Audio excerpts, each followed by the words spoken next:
खबर आजमगढ़ जिले से है, जहां कल रात समाजवादी पार्टी ने मुबारकपुर के कपूरा शाह दीवान की बाग में एक जनसभा आयोजित की। इस जनसभा में हजारों की तादाद में लोग मौजूद रहे। खचाखच भीड़ देखकर गदगद नजर आए सपा प्रत्याशी धर्मेंद्र यादव ने कहा कि इस जुल्म और ज्यादती करने वाली सरकार का अंत निकट आ गया है। उपस्थित जनसमूह से धर्मेंद्र यादव ने कहा कि मुझे इस बात का गर्व है कि इस सीट से नेताजी स्वर्गीय मुलायम सिंह यादव ने, राष्ट्रीय अध्यक्ष अखिलेश यादव ने प्रतिनिधित्व किया। आज मुझे ये मौका मिला है आजमगढ़ की सेवा करने का। धर्मेंद्र ने कहा कि ऐ आजमगढ़ के लोगों, मुबारकपुर के लोगों, मुझे जिताकर देश की सबसे बड़ी संसद में भेज देना। मैं आपके अधिकारों और सम्मान की लड़ाई लड़ने का काम करूंगा। इसके साथ ही भाजपा प्रत्याशी पर तंज कसते हुए धर्मेंद्र यादव ने कहा कि उन्हें मैंने कभी गंभीरता से नहीं लिया है और उन्हें कोई भी गंभीरता से नहीं लेता। धर्मेंद्र यादव ने कहा कि इंडिया गठबंधन की सरकार आएगी तो अग्निवीर समाप्त करके पहले के जैसे भर्ती होगी, पुरानी पेंशन की बहाली होगी, हमारी माताओं बहनों को साल में 1 लाख रुपया मिलेगा, महंगाई बेरोजगारी से मुक्ति मिलेगी। वहीं समाजवादी पार्टी के विधायक अखिलेश यादव ने कहा कि पिछली नाकामी को भुलाकर जनता इस बार बीजेपी से इंतकाम लेने के लिए तैयार बैठी है। इस बार चूकने का मतलब है कि अपने हक और अधिकारों से वंचित होना।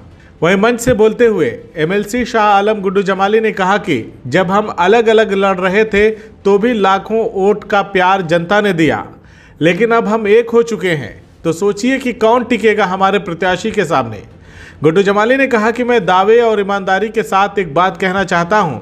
जिस दिन मैंने समाजवादी पार्टी को ज्वाइन किया, उसमें शामिल हुआ, उसी दिन आजमगढ़ की पटकथा लिखी जा चुकी थी। इस दौरान गुड्डू जमाली ने कहा कि मुबारकपुर के लोगों, मैं आपके बिना कुछ भी नहीं। आपने हमेशा मेरा मान सम्मान रखा। इस बार ऐसी जीत दिलाना कि पूरे देश में रिकॉर्ड बन जाए। बता दें कि इस दौरान जनता में भी गजब का उत्साह देखने को मिल रहा था।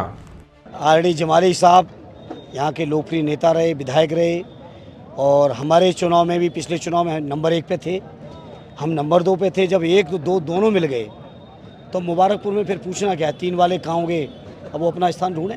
जो 400 से चले थे वो वास्तव में 140 पे तरस जाएंगे, क्योंकि मैंने अभी स्पीच में भी यही बात कही, जो सीटें हम समाजवादी कभी नहीं जीतते थे, परंपरागत तौर पे हारते रहे, उन सीटों पर भी हमारे उम्मीदवार ऐतिहासिक वोटों जीत रहे हैं। एकदम जनता चुनाव लड़ रही है इस बार, क्योंकि ऐसा काम आजमगढ़ वालों को नहीं चाहिए जिसका फीता प्रधानमंत्री जी काटें, पत्थर प्रधानमंत्री जी लगाएं और 33वें दिन उस काम में आग लग जाए।